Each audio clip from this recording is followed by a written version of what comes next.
Monsieur le président, monsieur le ministre, mes chers collègues, 1246 pages dans la langue de Shakespeare, un 24 décembre. Ce Brexit est décidément le miracle de Noël que l'on espérait plus.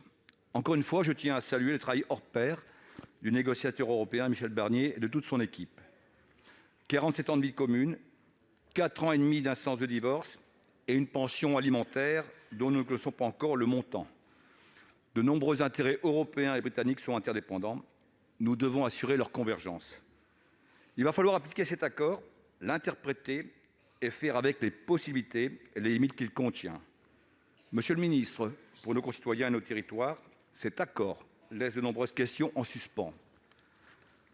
Dans les Hauts-de-France, on s'interroge sur ce qui se passera à la fin de la période de transition prévue en juillet 2026 dans le secteur de la pêche. De nombreux eurodéputés qui ont commencé lundi l'examen de ce texte partagent ce questionnement. Monsieur le ministre, je sais que vous êtes attentif aux craintes de nos pêcheurs. Comment envisagez-vous les effets à court terme sur la pêche française et les perspectives post-2026 ? Malgré l'application provisoire de l'accord, des pénuries dans les rayons sont constatées. Je ne parle pas de ceux de Marks & Spencer en France, mais de ceux des supermarchés britanniques. Si les rayons sont vides, c'est bien que nos produits n'ont pu être livrés. Anticipez-vous des difficultés dans le secteur des transports et pour nos agriculteurs qui fournissent des denrées périssables à nos voisins d'outre-Manche? Enfin, je m'arrêterai sur un dernier point, le protocole d'accord des services financiers promis pour mars 2021.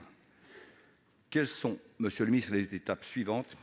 Il apparaît, en tout cas, assez certain que notre négociation avec le Royaume-Uni est encore bien loin d'être achevée. Pour vous répondre, la parole est au ministre de l'Europe et des Affaires étrangères, monsieur Le Drian. Vous avez la parole, monsieur le ministre.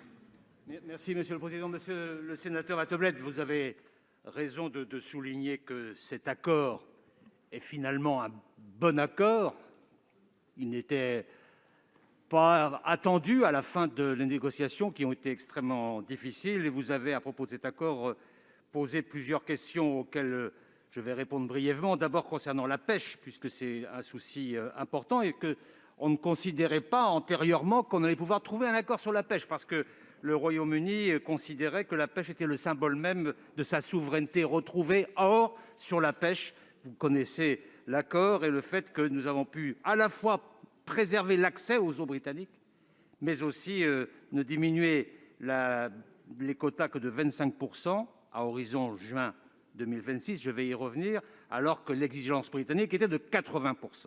Et donc nous avons pu obtenir cela dans une négociation qui, je crois, a été bien menée et approuvée par l'ensemble des 27. C'est un acquis majeur. Il reste encore quelques points à régler, techniques, sur l'accès aux 6-12 000, sur les îles anglo-normandes. Il restera aussi à négocier annuellement les TAC sur la base de l'existant. Et il restera à appréhender de la meilleure manière l'horizon de juin 2026. Mais nous avons toute une série d'outils pour éventuellement prendre des mesures de sauvegarde, des mesures de rétorsion, des mesures de compensation si d'aventure, dans la négociation de l'accès aux eaux britanniques, nous étions en difficulté, d'autant plus qu'au même moment, comme vous le savez, monsieur le sénateur, se négociera entre l'Union européenne et le Royaume-Uni les accords sur l'énergie. Donc, avec deux leviers, on sera, je pense, en situation, en juin 2026, de faire valoir nos avantages et d'avoir la garantie du maintien de ce qu'on appelle la stabilité relative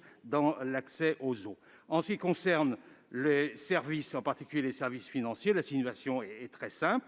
L'Union a pleinement conservé sa capacité à délivrer unilatéralement et au cas par cas et en fonction de ses propres intérêts les équivalences financières lorsqu'elles seront demandées. Enfin, dernière observation, parmi beaucoup d'autres qu'il faudrait faire, sur les difficultés mécaniques de la mise en place de l'accord au terme d'alimentation et d'approvisionnement d'un certain nombre de surfaces britanniques ou de commerce britannique. Il y a inévitablement les difficultés de l'accord, mais on avait dit aux Britanniques que ce ne serait pas positif pour eux. Et puis il y a aussi, pour revenir à notre débat, la situation sanitaire catastrophique, malheureusement catastrophique, dont il faudrait, mesdames et messieurs les sénateurs, que vous vous informiez avant de faire des comparaisons avec la France. Il faudra conclure aussi, monsieur le ministre. Situation catastrophique qui explique en grande partie les difficultés que vous évoquez. Merci.